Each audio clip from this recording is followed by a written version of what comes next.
Oh, yeah. So today we're going to interview Vito Gianola. He's a good friend of mine. We've known each other for a lot of years. He was injured in an accident at home, and this is his story, and I hope you guys enjoy the podcast. Thanks for checking it out.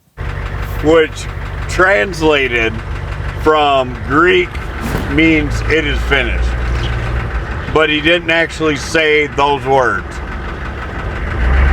And tetelestai also means a debt has been paid or a war has been won. So how fitting is that? Right?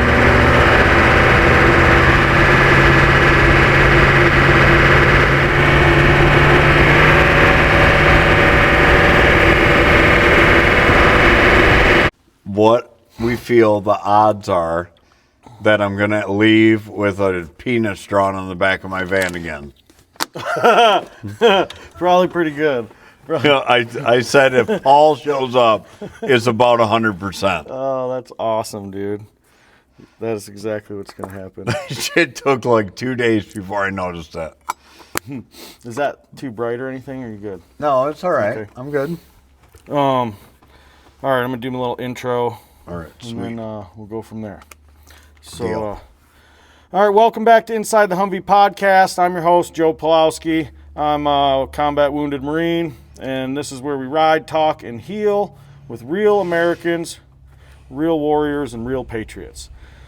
Today's guest, he didn't wear a uniform, but make no mistake, he fought a hell of a battle. A couple years ago, his life was changed in an instant after a serious accident left him with a traumatic brain injury and some other injuries. Since then, he's been fighting every day with grit, humor, and heart.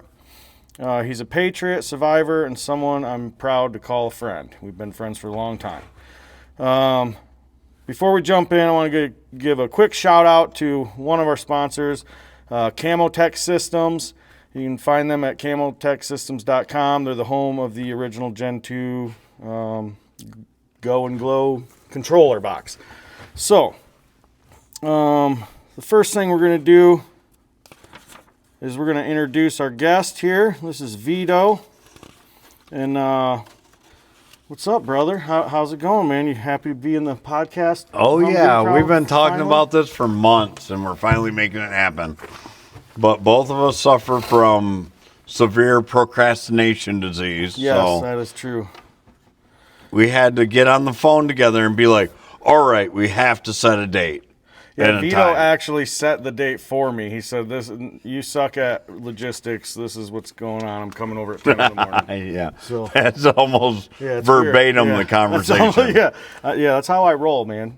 That's why I learned always to make my next tattoo appointment when I get a tattoo, so I can get in the schedule. So you can get in the schedule, yes. Because you are so busy with your artwork that a lot of times it's very hard to get in.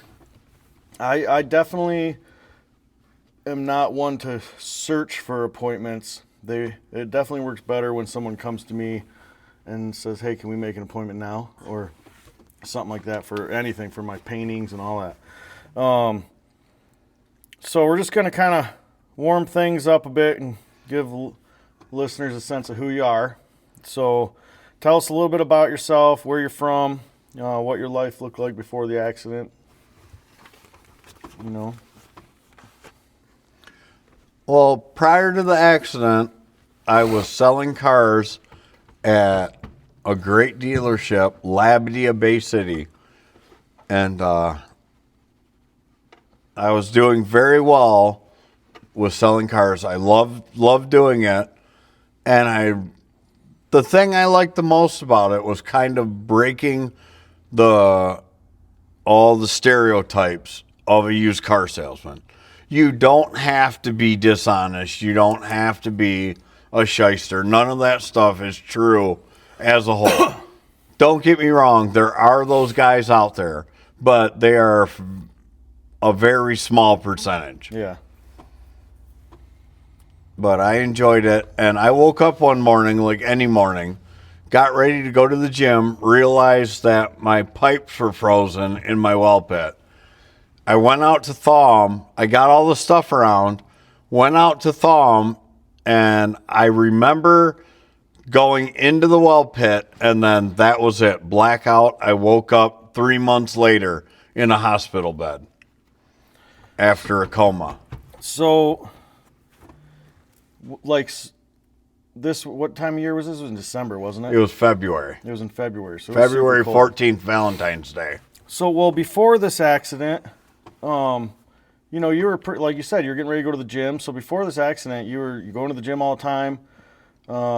You're a big dude. You've always been a pretty tall, strong dude. So that's probably one thing that saved you. But either way, part of your daily thing was fitness and before you started selling cars. You used to do like DJing and stuff, and then you did the shirt business for a long time there, the vinyl graphics business for a long time, right? And did you pretty much grow up in Harrison your whole life, or? I was in Harrison from kindergarten all the way through school. All the way through school. I remember you in high school and stuff. I remember when I was in high school, just hanging out all the time at parties and stuff. Randomly, I'd see you there, and then I started hanging out with you more when we lived over in the neighborhood, over in the neighborhood with the homies. Yeah. With all of our high school buddies. But man, we could do this whole thing about the neighborhood. we could do the whole thing about the neighborhood. We'll have to get some of those guys in here eventually. Yeah, for sure. So, hold on one second. Let me exit out of that. I guess silent mode doesn't mean silent mode entirely. I need to figure out how to set an auto reminder when people try to call me. So, what was it like growing up in a small town?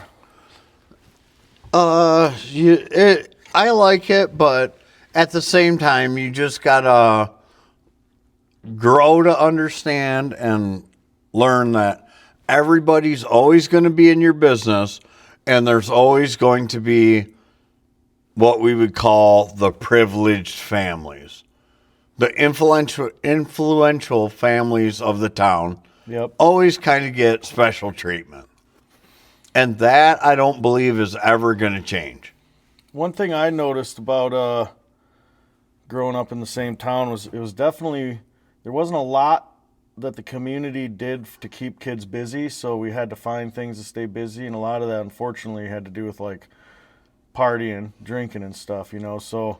And I notice now, it seems like they do a little more for the kids there, but at the same time, it's such a small town. It's hard, they don't have stuff like big cities do where they can just go and blow off steam at event places and shit. So it was always weird, but as I got older, I'm glad that I'm from a small town because I couldn't imagine growing up in the city, honestly. So it made me happy to grow up all kind of country-ish. Yes. So, what did patriotism mean to you growing up? Was there someone in your life that influenced your love for this country or anything in particular? Or, what was that like growing up? Well, I have a skin condition that is hereditary called Ehlers-Danlos, which means my skin cuts a lot easier than the average person. So... having that condition makes it so I cannot pass a military physical.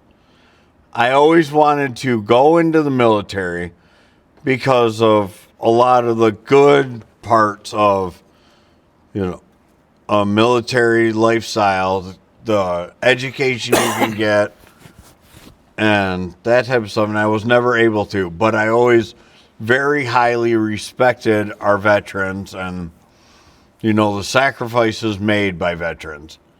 So since I couldn't serve when I had my business, I was always very prone to helping out a veteran in need if I could.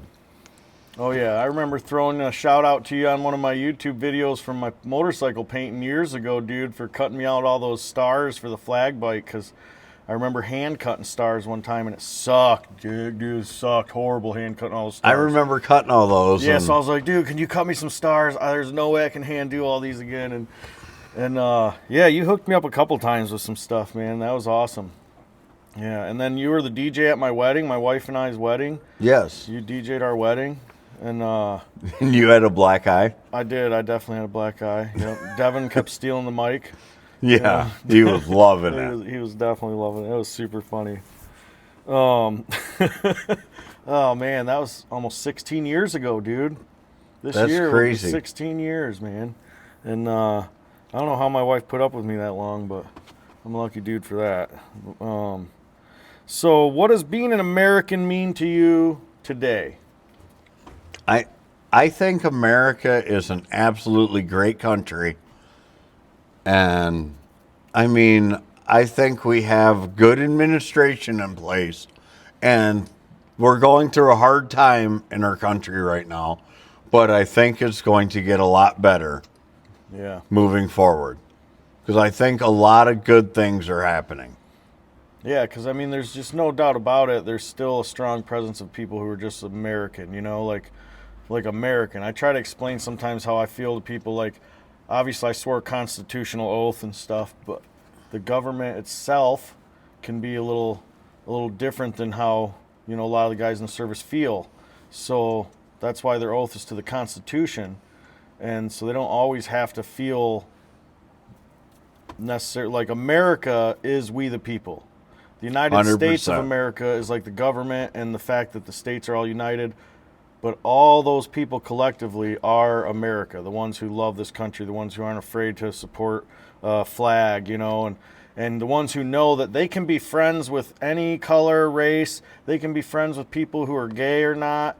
As long as they support America, then they're doing good for America. If they don't support America, no Absolutely. matter, you know, then they're just messing stuff up.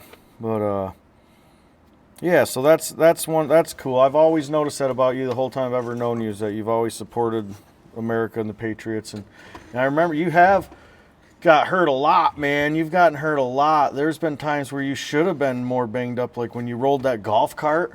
Yeah, that was bad. That was bad. That was a bad situation. That could have ended a lot worse than it did. Yeah. Or when you wrecked the motorcycle down that hill. Yeah. That messed you up pretty good, man. I remember watching you take care of all your wounds, and your whole shoulder was tore apart and stuff. I remember one time I was driving down the expressway after that accident, and the person riding with me was like, "What was that like?"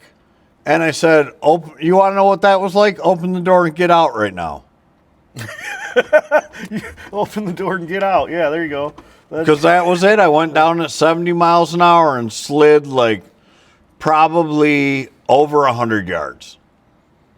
And it was just on from pavement some, in jeans and a t-shirt, that was just 'cause some ripping gravel, skin wasn't it? off. Gravel in the hill, on that hill, wasn't there? Yeah. From that dirt road, people pulling out onto the cement from that dirt road. Man, you got lucky that time. You've been lucky a few times, dude. Oh, yeah. And all the crazy stuff that I got lucky on, then thawing a water line, being careless thawing a water line, a chore that everybody that's lived in Michigan's had to do at some point. So for you guys that don't understand, or people that might not live in an area where it snows randomly, like this morning it was 27 degrees, and today it's going to be like 60 something probably. But so there's a well pump sometimes in the ground where the water well pumps water to the house, but it's in the ground to stay somewhat insulated, and they'll have a little rooftop over the well pump. And then once in a while, if it gets cold enough, like -8 or below or something like that, and Michigan gets real cold sometimes, so you know, you might have to climb down there and turn a heat light on, or adjust something, fix something. You know, it's kind of common for people to have to climb down into their well pump. But now, I think code now is they don't even do those well pumps now. They build them differently, I think. But either way, so the roof, the lid to his well pump is what fell and crushed him. So what? Yeah, you started telling us about that, and I kind of cut you off there. So let's start there again. And so after I was out of my coma, I had well, a good friend of mine. They went over to the house and they were like destroying that lid and getting rid of it. And they're like, I wonder how much this weighs. So they went and got my bathroom scale and weighed it. It was 250 pounds. Holy cow. Was that because of like the ice and stuff that was on it too? No, or? I just built it really heavy duty. So that way, if I needed to stand on it, it was strong enough to support me and I wouldn't fall into the pit. But You built it so good for standing on that it wasn't built for not standing on. and the way I had it propped open, it was probably 3 feet off the ground. So imagine a 250-pound man jumping on your head from 3 feet is basically what happened to me. Wow. So after that happened, like, did you realize you'd just gotten hurt, or did it knock you out completely and you didn't remember that? I was awake when my lifelong friend, Bob Berkey, found me in the well pit. He said he opened the well pit, seen me down in the bottom of it, yelled my name. I looked up at him. My eyelids were already turning purple from the impact. And I said, I'm hurt real bad. I'm dying. And then he said, nope, got down in the well pit, today. picked me up out of there, carried me into the house, called 911, and saved my life. Yeah, Bob's a good dude. He's just a really nice guy. So like, was he planning on coming there to get you? Yeah, we were going to the gym. Okay, so he was picking you up and you didn't come out, and he was like, what the hell's taking him so long? I'm going to go check it out and see what's going on. Maybe he's like taking a number 3 or something. Right. And, If he would have hit his snooze alarm that morning, you would have died. I would have died for sure. Man. Doctors said that, Isn't no it doubt. crazy how God has things work out the way they do? Absolutely. That's wild, man. There's so many incidences I know of with people that if they wouldn't have dropped their keys that morning, their entire life could have been different because they had just narrowly missed getting hit by a car or hitting a deer. You know what I mean? Like, just weird stuff. There was a lot that went on that morning. So when Bob called 911, there's a guy that lives just down the road from me that actually used to work at my graphic shop named Mark DeYoung. And he has diabetes, and he had to call the ambulance that morning. So the ambulance was already on my road, like 3 houses away. So there was like multiple factors that took place that helped save your life because you were that. 100%. That's why. Did you have was there open wounds a lot? Like, was it bleeding a lot? Not really. It was just because it fractured your skull, right? Tell us a little about the injuries. So I had, I believe, 13 skull fractures when they first x-rayed my head. And I had so much swelling that they actually had to put a pressure relief valve in my skull. Wow. So as my brain would swell, Like brain wine. it could let pressure out. But that wasn't letting enough pressure out. So while I was in the coma, I had a stroke. And that's what's caused my it's called left side neglect. Yeah, And that's just a neurological thing. I'm not neglecting my left side. My brain is. So if it wasn't for that stroke, your left side would be just as the same as it was, like as far as your right side is.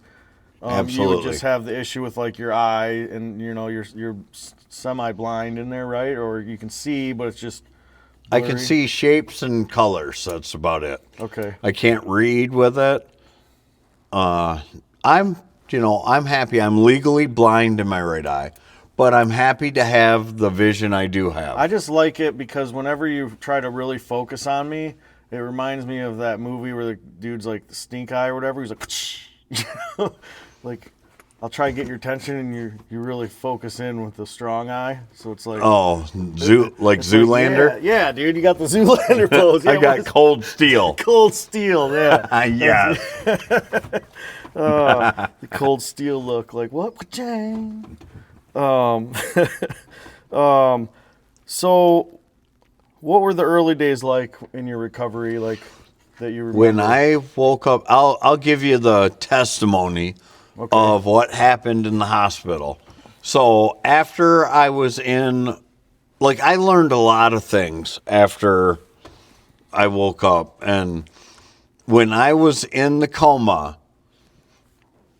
this is something that I heard straight from a doctor. If you're in a coma, if someone's in a coma for over 30 days, the odds of them ever waking up are almost none. So after I was in the coma for 3 months, the doctor came into the hospital room one day and told my friend Frank Church that you might want to get used to this because this is probably all Vito's ever going to be. And Frank refused to believe that, and he refused so strongly that he went home that day, and he said he had not prayed in years. He got down on his knees and he prayed a simple prayer and just said, God, don't take my best friend. Amen. That's awesome. And I woke up the next day. He came back to visit me, and they called him into the room. And when I woke up, the way they show it in movies is so inaccurate. Like many things are in movies. But because you see people wake up in the movies from a coma and it's like, oh, hey, Joe, what are we having for dinner? That's not it at all. I didn't know where I was, who I was. I didn't know, like, I didn't really know anyone. And it took, I would say, a month before I could have even a 60-second conversation. Wow, man. Anything at all. And when I first started getting onto like social media and trying to post to people, I'm sure you remember. Oh, yeah. Where it would be like ABQXY plus. Yep. Dude, I remember you calling me up one time and you were like, hey, I'm at your bar, I'm at your shop. And I'm like, what? You're like, yeah, I'm out front. And I'm like, what, dude? It's like some crazy hour in the morning. I said, what are you talking about? He's like, yeah, I seen you. You said, I was going to walk in the shop, but you were sleeping, and I didn't want to wake you up and have you go all Marine Corps on me, so I figured I'd call you. And I actually came down and looked to see if you were here as I was on the phone with you, and I'm like, I remember that, I was dude. like, you're not here, but that's the time when you were still having the swelling in your brain, and you didn't realize, I think, what was really going on, man, and it freaked me out, dude. I was like, what? You're here? What is going on right now? And then, yeah. Like, I had some things going on that because I've learned a lot of like medical. I didn't know anything about medical stuff at all before my accident. Since my accident, I've learned a lot of things. Like I had these, they're called confabulation memories, where it's not a real memory, but to you it's real. And that's what happened. Is I basically had a dream that I came to your house. And I remember like going in a house, and this was like, it wasn't your house, it was a small cabin. And I went in there and I'm like yelling for you. And like, obviously you weren't answering. And so like, I'm like, man, if Joe wakes up and I'm just in his house, I know you always have a Second Amendment object nearby. I'm like, America. He might gun me down. I would never do that. I know. But if you didn't realize who was there before I could, and I had some of them are kind of funny now. We joke about them all the time. Like, I thought I did a backflip in a mega truck. Yeah, you told me that too. Never happened. I remember you telling me that too, and I was like, how did this? Aren't you still in the hospital, bro? You're like, yeah, they took me out and they took me to this. You told me that whole thing about that, and I was like, man, that sounds like. I was actually happy that you felt like it was so real because I bet you that was awesome. Were you kind of disappointed when you remembered that it wasn't real? Were you like, shit? No, actually not, because the way that I was told was my friend Frank, he came up to me in the hospital one day and he says, hey, I got to tell you something, and I hate to tell you this because it's a happy memory for you, but you never did that. And I was like, no, I did. And I'm like, I got a video on my phone. But there was no video because it never That'd have happened. been weird if there was, dude. So it's like one of those memes where it's like what you think you look like versus what you look like, you know? Right. So in your mind, you were like, yeah, I was doing a backflip in this monster truck. But in reality, you just tipped backwards in the wheelchair. Yeah, so, and that could have been all it was, you know, them moving me around in the bed, or I had a During quick prime dream. time. And like that was wild because the details of some of those were extraordinary. So Frank, when I had my mega truck and I was driving it, Frank, when we were at events and races and stuff, he would always come over, and as I got in my truck ready to race, he'd always come over, open the door, make sure I had all my harnesses on and all that stuff, make sure I was right. So when you were doing the mud truck memory of races? doing the backflip, he comes over, opens the door, checks my harnesses, and I'm like, Frank, I don't know what I'm doing. And he says, when you get to the bottom of the jump, just effing nail it. And that's what I did, and the truck flipped over and landed back on its wheels. But that never happened. It was just... Oh, man. What a wild thing, you know? It's like, I guess there... Because, I mean, it was a traumatic experience to go through this whole... And you're still going through it all, you know? So it's like, do you... Like, what was the hardest thing for you to deal with while you were in the hospital? Because you were, explain to everyone how long you were actually in some sort of facility before you actually got back to your own house. just shy of 3 years. 3 years, just shy of 3 years, for trying to unthaw his well pump and getting his head crushed. He was in a hospital or a care facility for almost 3 years till he got back to his own house. It's crazy, and what's wild is you're such a positive person. I know you have your days and stuff, but every time I talk to you, you either make me laugh somehow, or you make me want to be more positive. You know what I mean? So where did you find the strength to push through the toughest parts of that recovery? Crying out to God, honestly.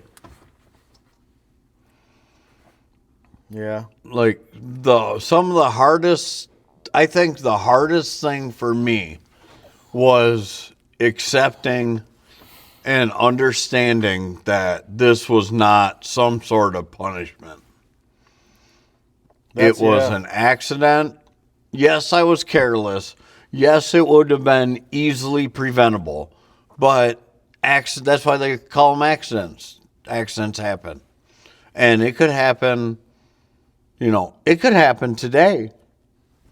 Well, that's one thing that, people don't often realize too when it comes to the way, when you have faith and you know that there are things that are going to happen, a lot of times the ones that have the most faith actually also deal with some of the most struggle, And sometimes it takes that super, super traumatic experience to really dig down how strong someone's faith is, unfortunately. But when you do realize it, it makes you feel a lot better, So like with the faith, you got tons of people that help you too, as far as, you're fortunate that you've had some really good friends in your life. So that does help in these situations, I'm sure. I am very blessed with my friend circle. What kind of hobbies do you miss being able to do the most? Fishing Fishing and hunting. You were a big But hunter, man. I am very confident I will do both of those again. Yep. We've been talking about how we could mount some sort of rod holder on my wheelchair, so that way I could basically set the hook, put it back in the rod holder, and then just reel. I'm sure if there's any of you guys out there that are watching this and you know someone who has a disability of sorts and they do these things, like if they hunt and fish, and I know I've worked with some organizations that help out a lot of disabled veterans, so I'm going to try to reach out to them too, but we need to get some information around so we can really figure out the best gear that you're going to need to help you do some stuff like that, because that'd be awesome. I'd love to be able to help you get back into fishing, dude. Even if we got to hook a couple pontoons to your wheelchair, dude, we'll throw a little trolling motor on the back of that thing. Actually, if we just have someone hook it up right, we'll take your electric chair, hook that directly to the trolling motor so you can just steer around the lake, dude. That'd be sick. Yeah, that'd be perfect. That'd be cool if we could actually do that. What advice would you give someone who's going through something that's as life-changing right now? You know, like what's a little bit of advice you would give somebody? Don't give up. That's a really simple answer, dude, but really hard. Harder than it sounds. To do, yeah, it is harder than it sounds. And a lot of people, the first thing is, like, was there a point where you were thinking, I'm going to give up, or did you, as soon as you woke up, were you like, I got this? When I was in a nursing home in Bay City, we've talked about it a lot of times, Yep. and we call it circling the drain. Yeah. But what honestly made me fight through it is my daughter. I always thought about her, and I would tell her, I've told her, look, when I would think about quitting, I would always remember you're watching. Yeah. And no matter what, I may not be a perfect parent. None of us are. They don't come with owner's manuals. But no matter what, at least now she can say, my dad never gave up. That's true. I'm super proud of you for that, dude. You know, I remember when you called me from that Bay City before I knew what facility you were actually in, and you had fell off the bed, and you called me at like 4 a.m, and you wanted me to come help you. And I didn't know where you were at, so I had to like search around and find where you were at. And then I thought they had taken care of you, and 2 hours later you called me again.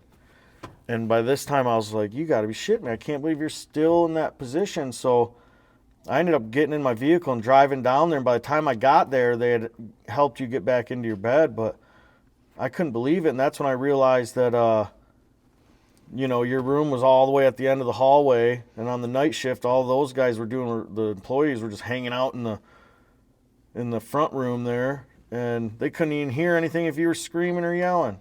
And Right. It's ridiculous, man. I'm sorry you had to go through all that. I don't remember the falling out of the bed part. And that's something because I thought that my mind was better at that point, and it obviously wasn't.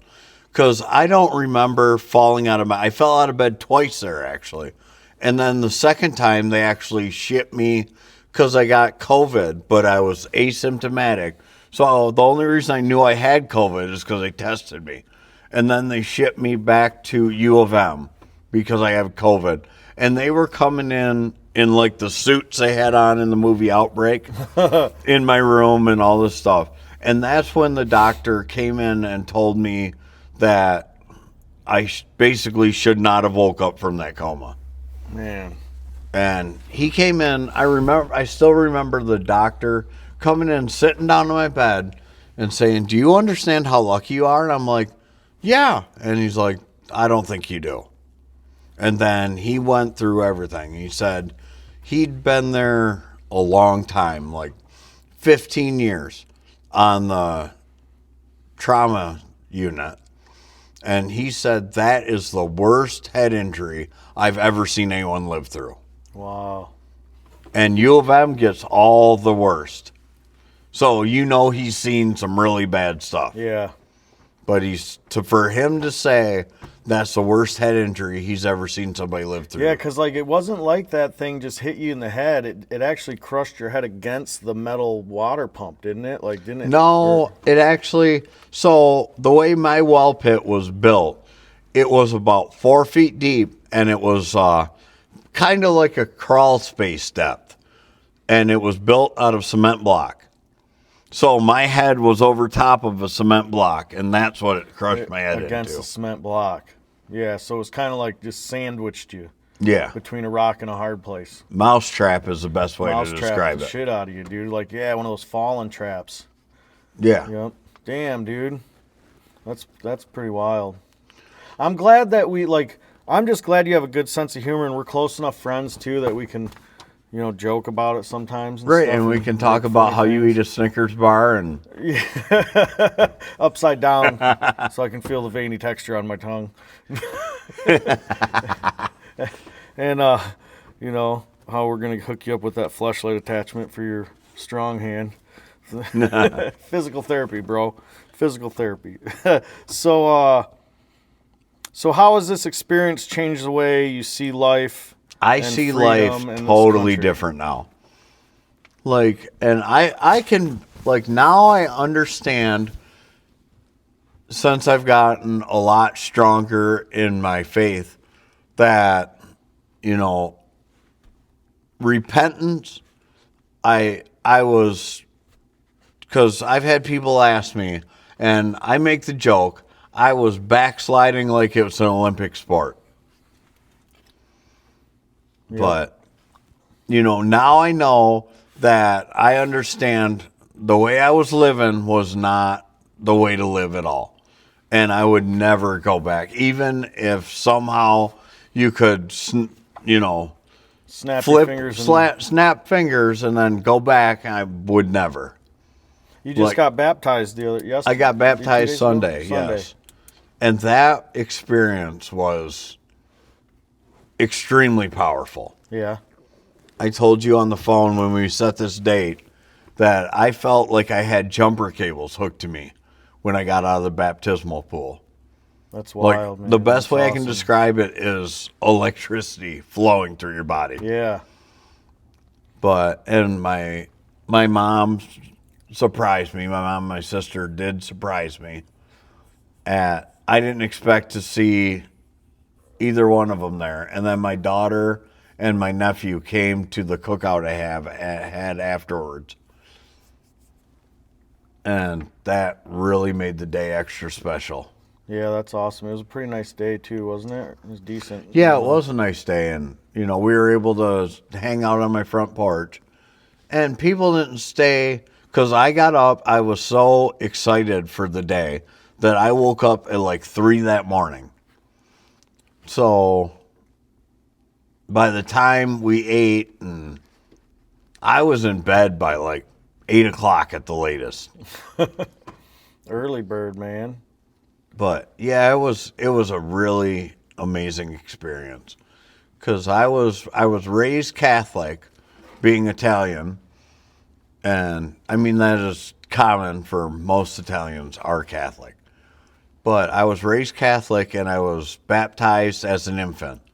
And it's very different. I would recommend anybody that was baptized at an extremely young age and they didn't know truly what it means and what the significance is, to do it again as an adult.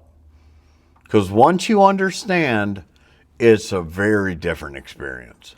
Yeah, that's one thing I love about being able to do this podcast and these interviews and all the future ones I hope to do is that, there's going to be a lot of them. We're going to be maybe, cussing a lot. I swear I do all that. But one thing's for sure, I do love Jesus. And, I'll let everyone know that, whether they do or not. So, but I also enjoy a little bit of dark humor from time to time. Oh, and I for also sure. think Jesus has a sense of humor because that's why he invented Legos to step on, Right. So what, when you hear the word patriot, what comes to your mind? When you hear the word patriot, what do you think of? I've told you this multiple times. You look like the word America. So I was going to say, what do I think of when I think patriot? I think of you. Well, what about as far as people that have not served in the military? What's your idea of a patriot for someone, or advice you have for someone who hasn't or isn't able to serve in the military like you weren't able to? How do you think they can still continue to, do what they need to do for this country? Honestly, I think the best advice is don't procrastinate about it, but actually take the time to read our Constitution and make sure everything you do upholds that Constitution. Because that is the foundation of our great country. Yeah, the guys who put that together, they were pretty smart, and they thought ahead, and they were careful how they worded things. It seems like so. That's just that's why we have our freedoms. That's so anyone, like, you don't have to serve in the military to be American. That's for sure. There's the military is a small percentage of America, but some people really take that for granted. Some people just take it for granted that they have all these freedoms, and they spend more time complaining about shit than actually doing good for the country. Sometimes And that's you do the have beauty to of the bring up country is info, but we can disagree, and I can still, we don't have to hate each other if we disagree. yeah, exactly. We don't have to. I got all kinds of friends that I disagree with, or have different viewpoints, but we still get along. We're Right, still, 100%. We're still civil. And the people I don't talk to anymore, it's because I had a different viewpoint and they chose not to talk to me anymore. Right. Or something, And then I don't find that very American at all. The best statement I heard after President Trump got elected in 2016, I had a Democratic friend tell me, I didn't vote for the man, but I hope now that he is our president that he does a good enough job that I want to vote for him in 4 years. Yeah. And that's the attitude everybody should have. Yeah, for sure. It's like whether you like them or not. I mean, because I always think of it like, say you liked olives, I don't like olives. You're never going to tell me that olives are tasty. You know what I mean? I don't care. If I hate olives, I hate olives. Right. Some people, they might not care. They might eat an olive either way, not think much less of it. And that's how it is Speaking with of people olives, that like I used Trump to or get in not, trouble It's like you either hate when them or I you was don't. a kid, because if we were having like Thanksgiving dinner, they would put a tray of olives out and I would smash that whole tray. And I used to get yelled at constantly for it. Well, you're Italian, so I think you kind of have to like olives too, don't you? Yeah, it's ingrained in me. I think Yeah. I have olive oil in my skin, and that's why I tan cut so easily. easy, dude. But what's crazy is that you got like a stretchy skin, so it actually tattoos very good.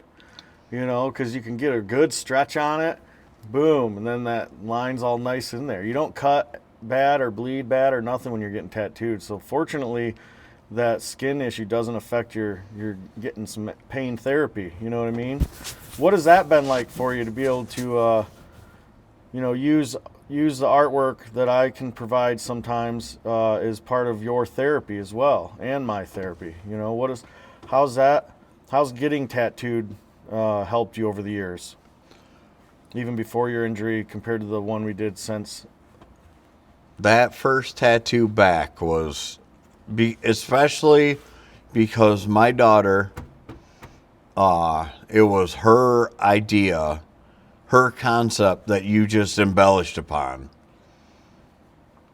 And that was, even though it was extremely painful, the location we chose, but it was such a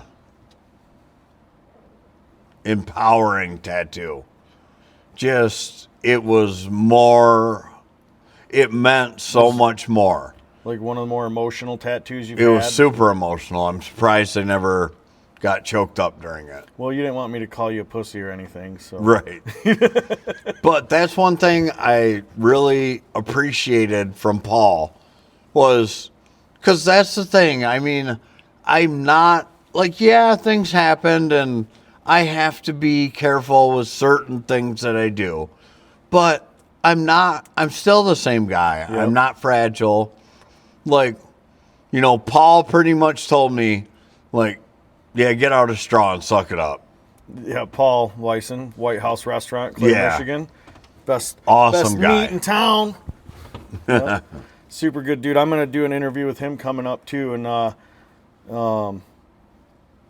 so he's super helpful with some things. So he's always got good stories too. But yeah, last time you were here for that, he drew a wiener on your van in the dust. Is he the one? Yeah. Dude, I didn't notice that for 2 days. Our exclusive here. Paul's the one. Oh man! Now I know. That was awesome. That You was sent me well a picture played. of it. You sent me a picture of it, and right away I was like, "Paul did that." That was great. It That was. was well played Oh for sure. man.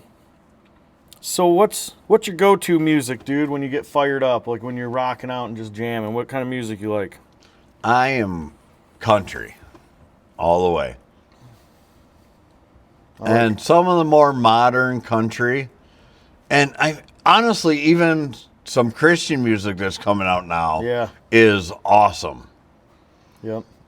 I Like, like jamming. My I playlist is crazy, dude. I'll go from a Christian song to like crazy like Tom McDonald or Tom McDonald rap song or something, and then all of a sudden I'll be busting out some Coulter Wall or something. You know what I mean? Like my playlist jumps around so much that it keeps everyone boogieing at some point. You know, I think, or it just keeps mine them busy. too. That's I have to have music when I'm working. It seems like, or else I can't focus on one thing like I should. If you could hop in this Humvee and ride anywhere in America, where would you go and why? one of my bucket list locations is I want to see Rushmore. That would be awesome. I would love to. I've never seen it. I would really love to do that too. That would be awesome. Man, imagine that, driving this bad boy all the way to Mount Rushmore. Oh yeah, It'd take dude. you like 2 weeks. It would too, for sure. I'd have to have a fuel truck follow me. That's why hopefully, we can start getting some support for this too once we pick up a little more and we can do things, because I want to eventually get to the point where, we can help out with gear for you for like fishing and hunting and other people I interview and some of the veterans and first responders and stuff that we're going to meet throughout this journey. I want to be able to help them out too. So either get them here or me go to them. Like the best scenario I could think of would be awesome is just to drive to go see all these veterans, But as long as I can keep up with this girl eating, this is a big old girl. She likes to eat, She likes to drink. One of those big old bar chicks driving Just around. before my accident, we went for that New Year's. We went to Florida to a mud bog, and we took and put a 100-gallon fuel cell in the back of my Duramax, and then we towed 4 side-by-sides on a gooseneck down there. And everybody that was going, we all just chipped in, filled the fuel cell up, and then we didn't even have to find a gas station. We could literally pull off on an exit, grab some food, and while we're there, top the truck off and go. That's awesome. And that worked out perfect. I think we had to buy 1 or 2 tanks of fuel on the way home. We used all 100 gallons. Yeah, that's what I'm going to have to get. I'm going to take a little road trip in this baby one of these days. Start my first road trip interview. And then we're going to try driving around a little bit too after this and see how well our audio picks up in some driving, cruise around a little bit. What's the best America movie of all time? There's a few out there. You have to make an argument for Full Metal Jacket. Well, yeah, for sure. I mean, that's super hardcore movie, And I've told people before too, like Full Metal Jacket. When I got shot, when I first took cover, I got up because I was worried about getting shot in my ass, like the dude in the movie, who got hit by the sniper and he kept getting shot in his legs and his ass, and that's what got me back up. I was like, I ain't staying here. I'm gonna end up getting shot in my ass. All right, I got to share this with you, Joe. I got this yesterday. I received this from a car salesman yesterday. Here, it's easy. It'll be easier for you to zoom, but zoom and read that. All right, so it says, Anyone shooting subsonic bullets at hogs, are they worth a crap? And this dude responds, the last subsonic load I shot at a hog got me child support payments. Yeah, that's a good one there. That's a good one there. I read that, and I have trouble just having the one hand functioning. Yeah. At zooming stuff, pictures and stuff like that. But I read that, and I'm sitting in my recliner, and my caregiver, I'll give a shout out to Miss Jen Reed. She has been awesome from day one. She has been just an awesome caregiver. And I'm sitting in my chair, and I start belly gut laughing, and she's like, all right, what's so funny? I need to know. So I showed her, and she's like, that is good. Yeah, that's good that you got some people that help you out like they do, man. I lucked out so much with her being, I didn't have to go through 3, 4, 5 caregivers to find one that worked. She was the first one, and I still remember the day she came in, my first morning home, and she's like, okay, what can you do and what can't you? And so I said, I'm not sure how this is all going to work out, but we can learn together. And we have. We've really learned. Now we got a routine down. It took us a few months to get a routine down. And now that we got a routine down, it's been, it's really good. It took a little while for me to go, okay, I can do this. Was it weird being back at home? It was super weird. There was a mistake made. When I came home, I didn't know they forwarded my prescriptions to Family Fair Pharmacy in Harrison, and I didn't know that. So for the first 2 days home, I didn't sleep because I didn't have all my meds. And the anxiety of being home and all that, it didn't work out. You probably didn't expect that, did you? No, I did not. I thought the first night when I got into bed, it felt so good that I'm like, oh yeah, I'm going to be out and sleep like a baby. But then I laid there and I couldn't. And then after a couple days, I messaged my friend Gene, who he brought me here today. Yeah, super. And good. I just messaged him and I said, man, I don't know if I can do this. And he's like, why not? And I kind of explained what was going on. And he said, I'll come over and stay with you as long as I need. And we're not done yet. He's actually basically like my secondary caregiver. If Jen has to miss a day or calls in, car trouble, whatever, Yep. Gene is the go-to now. And we're working on, it's the constant goal is for me to become completely independent and live without assistance. Yeah. So right now we're in the process of, okay, what's our next step? And we always talk as a group, and my input is also important in that, what do you think you should try to learn how to do next? So what's your goal that you're working on now? What's your next step of recovery? What's what you're working on the most right now?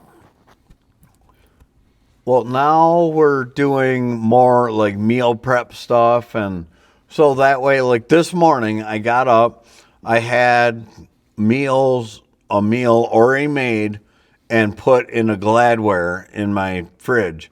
So I got up, had a cup of coffee, threw it in the microwave, warmed it up, and ate breakfast. So that That kind of is stuff's a big helping deal. a lot, because you might have to work pretty hard to get it all ready and done, but it's worth it the next couple meals that you don't have to go through that every time. And sometimes, just recently, I've learned how to put my because all my hoodie sleeves, we had to cut them off up by the shoulder to make it a lot bigger to get my wrapped up hand through it. Yep. And so now I can before, when I first came home, this was a near impossible task. Now I can put my hoodie on my own. Like sometimes, depending on temperatures and stuff like that, it'll get too warm in my bedroom and I take it off so I can sleep. Yep. But now I take it off and I hang it on my wheelchair. And when I get up in the morning, get up in my chair, I can grab this and I put it on.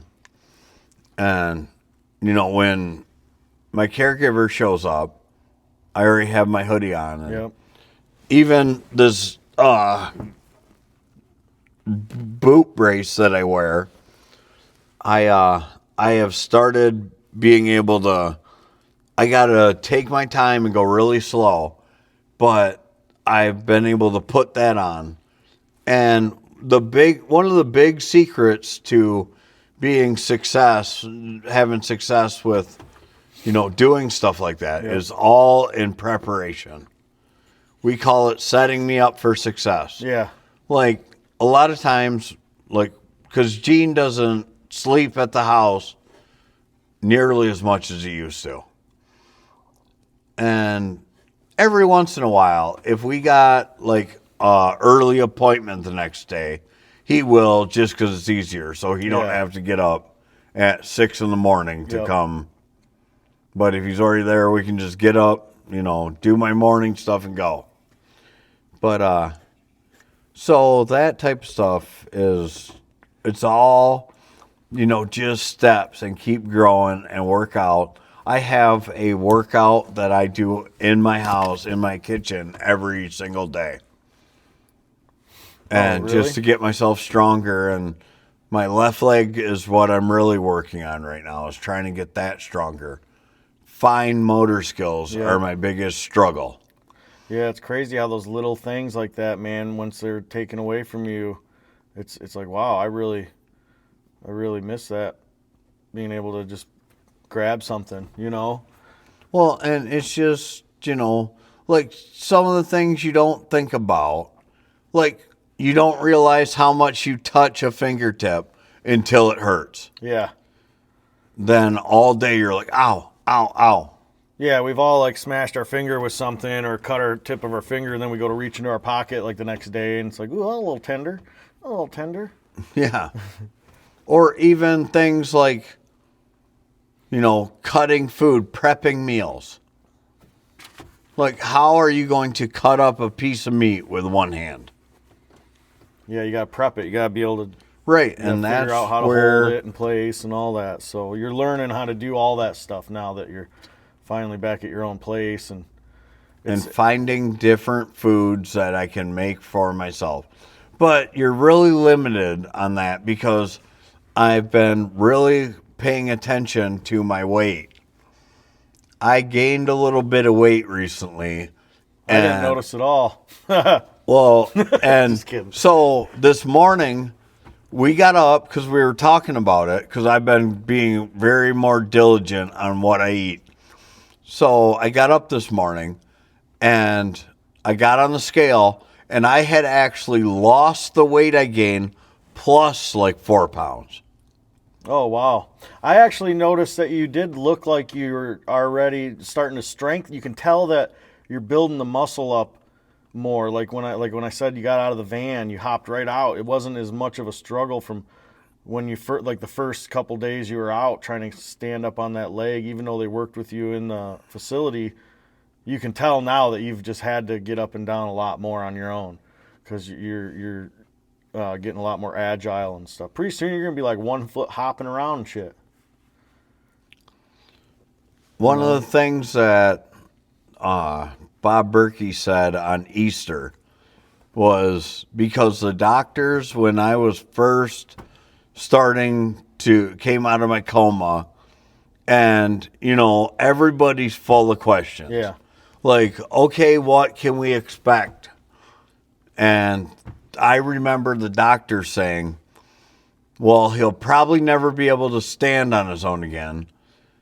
and I'll certainly never walk. And I intend to do both. Yeah, hell yeah. I've already done standing on my own. And on Easter, I got into Bob's girlfriend's Traverse on my own. He just, like, I need the door stabilized, and then I hop backwards. And what I do is I hop till I feel the bottom of the door jamb touch my leg. And then I know I can just sit down into the car. Yeah. And Bob made the comment. He says, well, them saying you're never going to stand again, imagine if they saw this. Yeah, right, man? That's awesome, dude.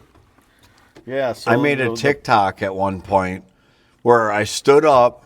Frank actually filmed it. I stood up in my nursing home room, and I said, hi, doctors that said I'd never stand again. And it was just like, man, I hope somehow through the magic of social media, that video makes it to a doctor. Because I personally think that should be illegal. They should not be able to say, because that could make somebody give up. You're not going to be able to do this. You're not going to be able to do that. You know, because I'm a little different in that aspect of stuff like that drives me. Like when someone tells you can't do something, you're like, all right, I'll show you. Yeah, the other day I was on the phone with Gene, and we were doing Reuben egg rolls in the deep fryer. And he wasn't sure if we had sauerkraut.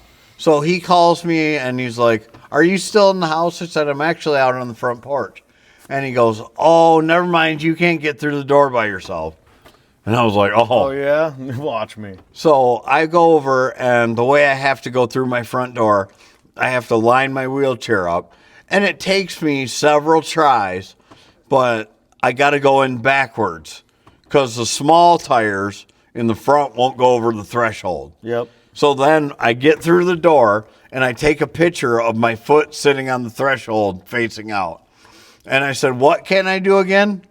But that has been my biggest tool. I've said for a long time that me being stubborn is an asset right now. Because sometimes I get frustrated. I got frustrated this morning. And I get frustrated at things sometimes and, get mad and, yell, scream. Yep. And there's times that I don't know if I'll probably make sure to send the link to him. But my friend, we call him Wango Tango Tom. Wango Tango Tom. Because he used to have a mud truck named Wango Tango. And his name is Tom. So that's where Wango Tango Tom come from. But he told me before I came home, he's like, be ready. When you get home, you're going to get in your house and you're going to get frustrated and you're going to yell, scream, F this house, and you're going to want to burn it to the ground. And all that stuff has happened, but I continue to work through it, and you got to keep trying. You just got to keep pushing on, man. Yeah, like Finding Nemo, just keep swimming. Yeah, like what's going to happen if you just give up? No, that will not. I promise you right now today, the day I give up is the day they throw dirt on me. America. Hell yeah. Absolutely. Speaking of America, I've been sitting here thinking, and you need to get your airbrushing skills rolling.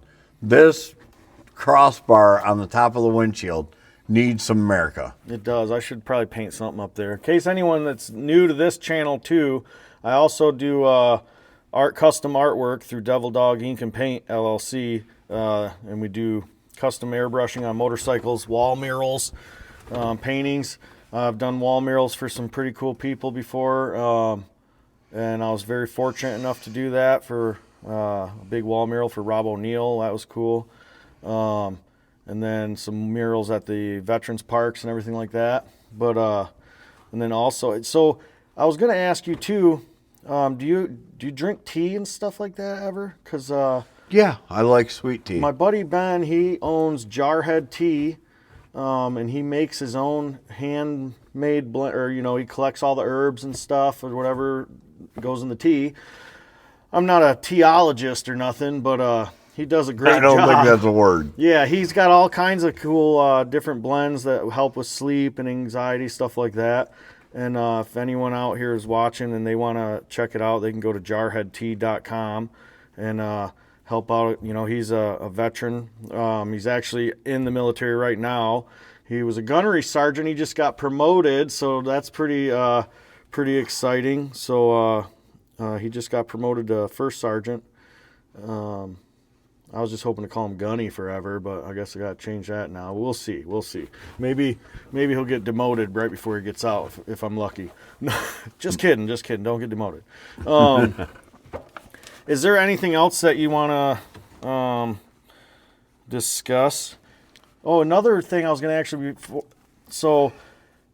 my buddy Hans, he owns First to Fight Tactical Solutions. They're one of the sponsors of the channel too. That's not why I'm bringing it up. I'm bringing it up because Hans is a good dude and he's awesome at teaching people how to shoot and stuff. But I think if we get together with him, we could probably really figure out a way to adapt something maybe to help you shoot your rifle again. And I'll probably have to reach out to him and see if he can. I had an eye surgery a while back, so my left eye used to, from the stroke, it was basically locked looking at my nose. So I couldn't look straight forward. I would have to turn my head like way sideways to be able to look straight forward. And I went to the Kellogg Eye Clinic, which is part of U of M, and they did what I call a front end alignment on my eyeball. They took the muscles off the top of my eye and moved them to the side and straightened my eye out. And that has made a huge difference. Man, Chris Booth needs that surgery. Love you. Yeah, bro. he would be a great candidate for it. But now that they've done that, I can look. There was no way I could before. I can look down iron sights. Scopes are a little difficult, but I'm sure if I played and moved around, I would be able to get the right field of view to look through a scope. Well, now they have adaptions too, where I don't know what the hell the word is, but where it'll offset the scope, so you can hold it with your right arm since that's how you're strongest. But they can sight it in actually to be offset, make it a little easier for you too. Really? Or they can hook that crap up now to like a iPad or something, and you can just look on the iPad, be like, "Yep, there it goes, boom, fire." Yeah, that's what I was thinking. And Yeah, that'd be also, awesome. you bringing up the Veterans Park, I know that the Veterans Park has been near and dear to us since conception. Yep. And just last Saturday, give a shout out to Chris Usher. Me and him did the Veterans Park Robert Freese Memorial 5K together. And I was in my electric wheelchair, and man, that thing almost died. Like I was on the last bar of the battery gauge. That's a 5K, yeah. And it's flashing red because of how hilly the course is. Yeah. And, Chris is an awesome dude. He has been a rock solid friend through all this. And he was, I think, 6 weeks out of an ACL repair surgery. So it was a big deal for him to do the 5K also. He wanted to support you. And he actually had to wait up for me. I had that chair turned up as fast as it would go, and he's waiting up for me. I'll tell you what, though, I'd rather be in that chair. I mean, not because I'd have to be, but if I got to do a 5K, man, I want to be rolling on something electric, I think, because I don't run very good anymore. No. We'll just race, dude. We'll just race in our own chairs, My chair, I think I need one with a little more juice, because either I need more battery. Well, next time, just go in your regular chair and have Chris pull you with like a harness. Yeah, that'd be a workout for him. Yeah. Yeah, he could handle that. Yeah. He's got the calves for that. That would, he'd be sore. I didn't realize how sore I was until Sunday at my baptism. You got sore just watching all these people run. Well, because my left leg is lazy and it likes to fall out. Well, I was worried about my foot falling off the footrest and me basically running myself over. Yeah, that would suck. So the whole time I'm holding my leg in through the whole 5K, and it took us 45 minutes. So you felt that in the hips or something, huh? I had the sorest inner thigh on Sunday from doing that. And I'm like, man, you're out of shape. Like, you are sore from literally sitting in a wheelchair for 45 minutes. Like, yep, time to do a couple more of those one-legged squats. You know? Oh, speaking of the one-legged squats, every time it's crazy because stuff like that will spark a memory. When I first woke up and I was still, as Frank puts it, my cheese was still off my cracker. But I told the doctor, I can do one-legged squats all day. I'm a machine. I'm a machine. No, Nope. Not the case. A couple here and there. Like, I'm getting stronger every day. But, I mean, that's part of my workout that I do. I have a stand pole in my kitchen, and I'll go in there, and I pull my chair up, and I lock the brakes so it can't roll out from behind me. And then I'll just stand up out of my chair, stand up, sit down, and I do it until I can't do anymore. And then I sit down, take a couple-minute break, and I do it again. And then I take trying to build fine motor skills with my left leg. I'll use because I have a tile floor, so I'll use where two tiles meet as a target, and I try to take my foot and step on that point. Oh, yeah, so I'm trying to hit an exact target. Yep. And get more fine skills instead of just kind of flinging the leg out and letting it land where it lands. The stinky leg. Right. I do my own little stanky leg. Stinky leg. Yeah, I'm just glad you keep trying and keep pushing, man.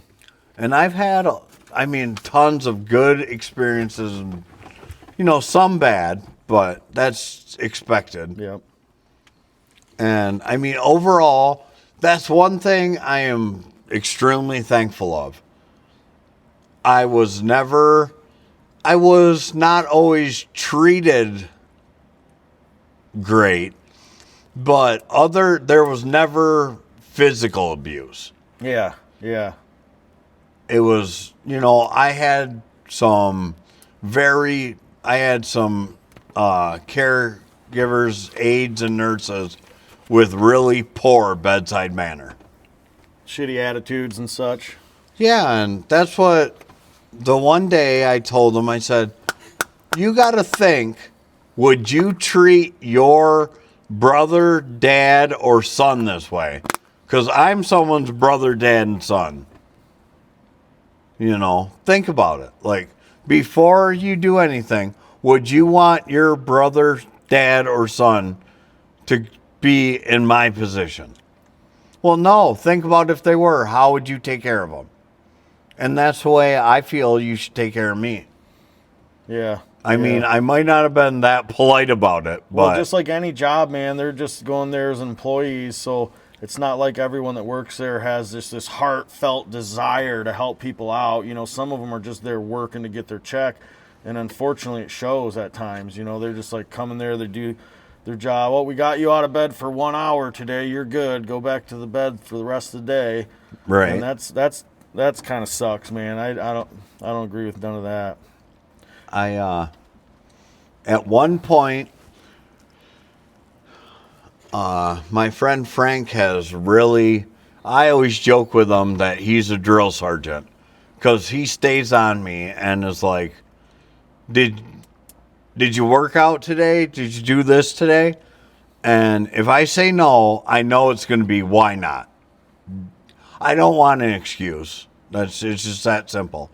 So we were talking, and he says, you need to be at least, because at one point, my core muscles were almost non-existent. I could not sit up in bed on my own. And he said, you need to be sitting up for every meal to start rebuilding your core muscles. So I asked at the one nursing home I was in, and I said, I need to be sitting up. And they're like, well, you are not strong enough to be sitting up. So me being me and stubborn, I got in position and I pushed myself up onto the edge of the bed. And I'm sitting there, my meal tray got served, and I'm sitting there eating, and they walk in, they're like, what are you doing? I said, doing what you said I couldn't. And so I just... Doing what you said I couldn't. Right, I just ground it out and just kept doing, and that's been my thing, is doing what I said I couldn't. And just like the day that I posted the video of me curling that stress ball, Yep. and bringing it up to my mouth, and then you commented on it, and you're like, kissing balls after all is paying off. It's a lot of practice paying off finally, huh? Yeah. So, what is your range of motion like in that arm now? Like, you can move the arm around, to a point, right? It's just I you can have the most trouble with the hand. Right. I mean, my motor skills are very sloppy, but now, and that's how I was able to start putting my sweatshirt on, is I can actually go this arm first, and I can flex this arm enough to get in the left side. But it used to, at one point, this arm was so sore and had so little range of motion that they could not pick it up high enough, and the armpit was really sensitive. So they couldn't pick it up and scrub my armpit. Now, I mean, if you've moved it around enough, now you're getting it. I could touch the roof of the Humvee. Yeah, so we got to start working on that hand, man, getting that hand back to normal. If we can't, we're going to chop that baby off, dude, and put a hook on it. And that's something that I'm struggling with right now. Or a phone holder. Well, so when I had my graphic shop, I had a business account at PNC Bank. And when they were doing like an asset search, my old business account somehow showed up. And now, because I can't get a letter from PNC Bank, and I was just there yesterday, and they have no record of that account that they can find.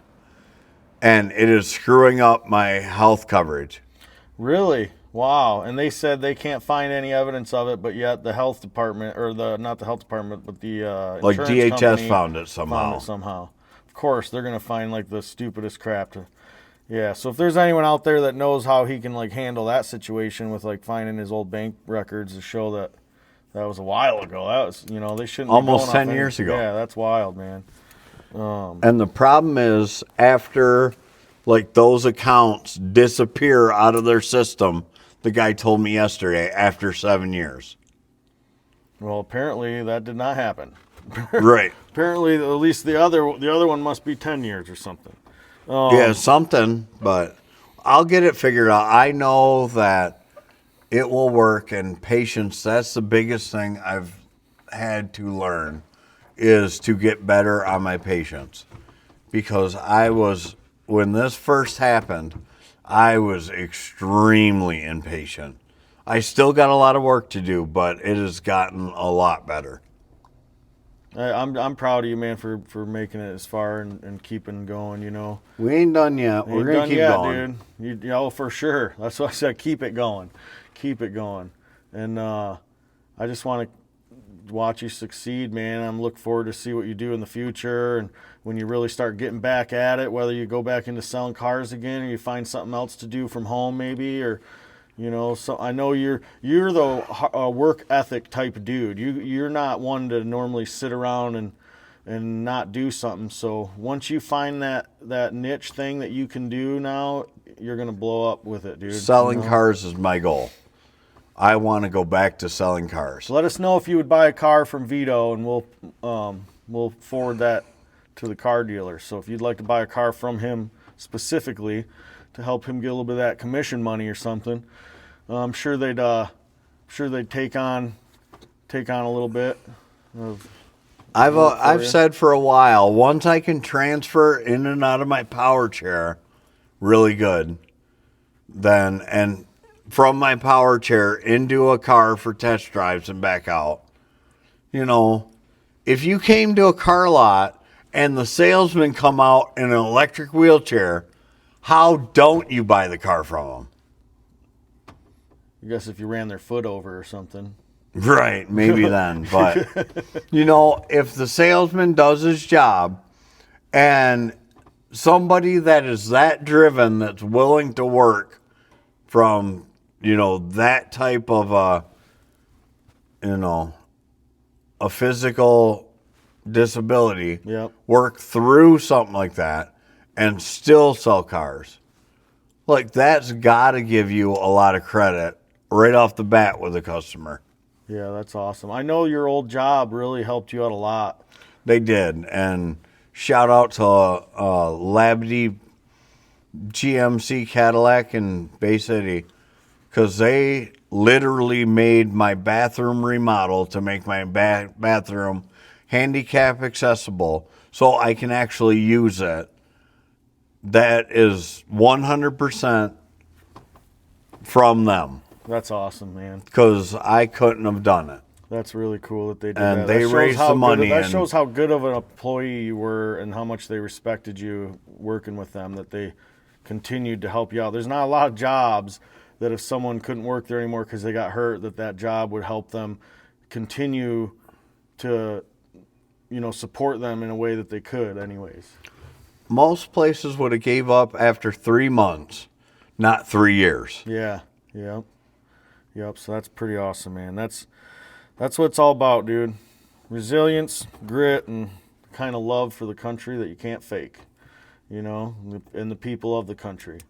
It's just like, like I said, you didn't serve and you didn't wear the uniform, but you served as a patriot of this country and you supported the Patriots and the veterans, and you continue to do what you can, and I know that in the future you're going to also continue to be a super proud American and just do what we can do for this country. So that's 100%. pretty awesome, man. And we are taking this bad boy out on Memorial.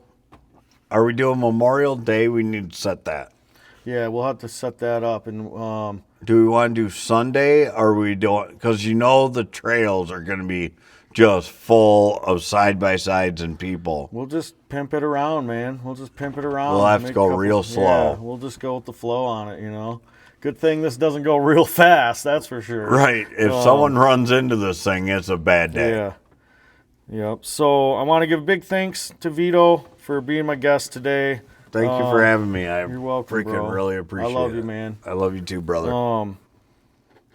I'm glad that you got to share your story with us. These are, it's crazy to hear about the stories. Like most people, they might watch this assuming I'm only going to interview veterans and hear about like war stories, stuff like that. But being a patriot, everyone in America has some sort of, or should experience some sort of situation that makes them grateful. I don't want anyone to experience a horrible injury, but like a situation where they go, man, I really do love this country. And I think you loved this country before you ever got injured, and just the fact of knowing that after you got hurt you're still patriotic and supportive. I think that also drives you because of all the people around you are also just real good humans, So if anyone out there, if you're a patriot, first responder, or veteran, and you want to get inside the HumV and have me interview you, hit me up, comment on here, subscribe to the channel so you can keep up to date. If you believe in the mission that we're doing, try to support us if you can. I'll have links to different things. If you'd like to donate in any way you can eventually, I'll have that all set up. We're still kind of growing here. I don't know much about technology, so I'm going with the flow. Eventually, I hope to have a little more production quality, but I like this just basic setup right now. And this, the episode here, it's pretty much just brought to you by the sponsors that keep the Humvee like on the road or in the shop and be able to do it. So a lot of those guys I've mentioned. So if there's any questions anyone has, hit us up. Is there a way people can maybe donate to you at all? Do you have any way that? No, I don't. My biggest current need is there is a company called Zeen, Zeen Mobility, that makes it's not a wheelchair, it is a mobility chair, but it's kind of like a four-wheel glider, and you seatbelt yourself onto it, and it will stand you up. And I'm trying to raise the chair is $5,000. So right now I'm trying to find any type of grant funding. What is the spelling of that? Zeen. So Zeen? Yes, What Zeen. is it called? What's the company? Zeen? Zeen Mobility. Mobility. So, if anyone's out there wants to tag this or send it to Zeen Mobility, let's see if we can't get someone to help out with Vito getting this chair so he can have a special mobility chair to help him stand up and all. That'd be awesome, man. We're definitely. I had a Zoom meeting with one of the representatives, and he did a demonstration of the chair. And I'm sitting there watching this demonstration, and all I can picture is all the things I would be able to do in my house, how much more independent I could be with something like that. And it would work great in my house because my house is all tile floor. So I could cruise all over the place and up into cupboards. And, I have a overstove microwave that is too tall for me to use right now. But with that chair, I could go back to using, and it's a very nice microwave. It's kind of a pity that it just sits there. Yep. That was the last home improvement project I did, like the week before my accident. So, yeah, you want to be able to use that thing. Yeah, but, this accident, it's been tough. But at the same time, I think I have grown into a better person as a whole. Good. I appreciate, I never used to take pictures of sunsets. Now, every time I see a pretty sunset, I take a picture of it. I appreciate every nice sunset. Warm days, stuff like that. Look, those smallest things in life. Don't make the joke. Don't. I appreciate the small things. Taking pictures of those too? No. So, all right. So look at the people and tell them one last thought. One more thing that you'd like everyone to know. That life, no matter how hard it gets, is a gift. Every single day that you wake up is a gift. And that's why they call it the present. That's awesome, man. All right. I love you, brother. And I appreciate you getting me in here and doing this. Yeah. So let's see. Let's shut this part down and we'll go on with the next thing, man. Maybe all we right. can get a little cruising out of the way and we'll take a couple little shots while we're cruising around on this beautiful day. It's nice outside. We were gonna set up in front of the Humvee. We were gonna do like a outside inside the Humvee podcast but it was still kind of cold this morning. But now it looks like it's getting really nice out there. So we'll let you guys see that here in just a minute. I'm gonna get out and get this camera shut off here. All right.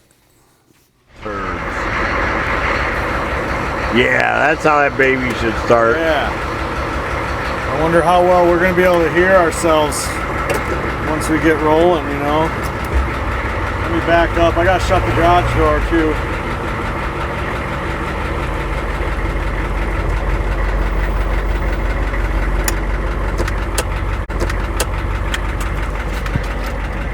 Oh, that sun feels good. Yeah.